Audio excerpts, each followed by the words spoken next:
The following video may contain sensitive topics. The views and opinions of the presenter to these are plainly his own. Furthermore, any and all views and opinions of the presenter do not in any way reflect the views, opinions, statements, and advocacies of his personal contacts, his family, his affiliations, and his profession. While the presenter makes a commitment that all content is original, he is obliged to cite references or acknowledge resources mentioned or used in the production of this video.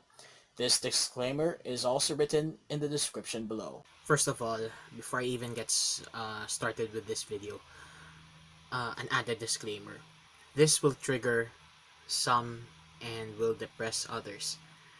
Now, if you're experiencing the things that I may be sharing in this video or may get distressed for the things I may say, please know that I'm also having a hard time tackling this, but it has to be done for the sake of the common good. At sa totoo lang, hanggang ngayon medyo nagugulumihanan ako bakit nangyayari ang ganito. While I'm at a loss of words, please know that you will never be alone, and sa totoo lang talagang lahat tayo medyo may kailangang marami tayong gustong linawin sa nangyari na to. With that said, let's begin.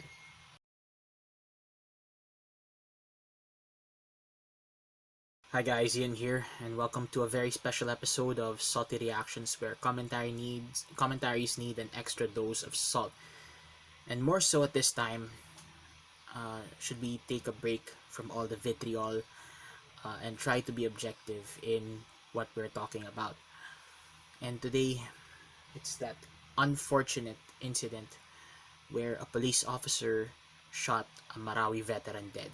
Now, on the 22nd of April, police officers responded to a situation at Barangay Pasong Putik in Quezon City, where a man was said to be violating the quarantine lockdown because of this COVID-19 pandemic. That man happened to be Winston Ragos, a retired Army corporal and a veteran of the Battle of Marawi. I don't know how he was discharged, but it was obvious based on eyewitness accounts that he's suffering from a mental illness, specifically post-traumatic stress disorder or PTSD.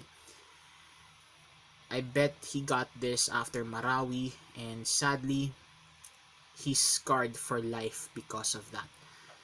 Now, after this incident, tense negotiations followed. Most likely, parang nahuli nila sa checkpoint tong si Ragos, and soon enough, more police officers arrived at the scene to defuse the situation. Sadly, when Ragos was to reach for his bag, an officer fatally shot him. Since then, laman na ito ng usap-usapan sa social media, and I really wanted to take time off to think about this and if I could make this a content. And as I am not yet eligible for monetization and all that here in YouTube, I'm not getting paid for this anyway, so technically parang public service ko na rin tong ginagawa ko.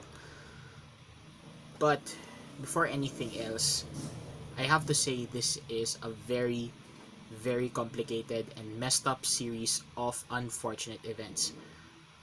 On the one hand, you have a guy who served our country by defending its sovereignty over the usurpation of Islamist mautes who were even despised by their very own brethren, mga Muslim. On the other, you have cops who are also stressed out because of the vitriol they receive from citizens just because they exist. In fact, they may not be in the clearest of minds to even deal with the matter in the first place. One of them is trying to tell people in vain that he needs to get some medicine for all the shit in his mind that he's trying to combat. On the other side, the officers are just trying to enforce the law, and they may have to resort to pistol negotiations to get sorted. In short, the incident was said to be a powder keg just waiting to explode, and it did. Sadly, these things can can be prevented and de-escalated without the use of firearms. For one, I think it's high time for police officers to be issued with less than lethal weapons, such as taser guns and pepper spray, to subdue suspects without resorting to putting bullet holes in any part of its body. Of course, this can only do if suspected parties have weapons other than guns. Also, our officers should also strengthen their stress de-escalation programs so that they can deal with people who may have mental illnesses but are not psychopaths. Also, to the general public, while I understand uh, each of us have our own say on that matter, I do urge all of you to be responsible and take care of saying things as investigations are underway, and honestly, rash statements and will not be helpful. Criticisms do help. The things, I mean, asking questions in criticism will uh, will always be a good thing. I mean, uh, hindi naman talaga pinagbabawal na mag-criticize and all that. Sa akin lang, sensitibo yung issue na to eh. Sa totoo lang. Kasi it involved both uniformed services, and hindi uh, appropriate na gumawa ng kung ano-anong komentaryo ng hindi iniisip to. Sa totoo lang, nahihirapan ako mag-isip kung paano ko to aatakihin. But this is the best that I can do. As I struggle to make a parting statement, all I could think about is the fact that while law and order is necessary, compassion and empathy should also come with it. We may not be infected with a pandemic, and I hope the curve will flatten soon, but whether we admit it or not, we all have cabin fever at this point, and we're bouncing off the walls, screaming at each other. I get it. It's absolutely stressful. It's absolutely nakakapraning na rin. Sa totoo lang, sumasakit na nga ulo ko eh. Literal. At this recording. And before I go, I hate to abruptly end this. Kasi hindi naman talaga ako ganito ka iksi mag record ng mga videos. But I guess I have to cut it short kasi nga parang napaka-sensitibo siya at the moment. But before I go, I owe my gratitude to all vital service workers continuing to do their job out there. From the medical staff to food service and goods delivery to volunteers who keep the watch and bring relief, and especially to those good men and women in uniform.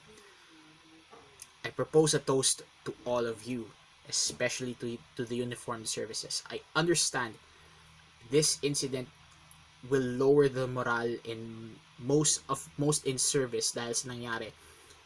But nevertheless, I do not want all of you to fail, lalo na ngayon. So, from me to all of you, cheers. And that's coffee. With all that said, this is Ian, reminding you to keep your comments sweet at this time and your criticisms salty. And at all times, be the salt of the earth and the light of the world. Until then, flat the curve, do your bit, keep safe, and see you next time.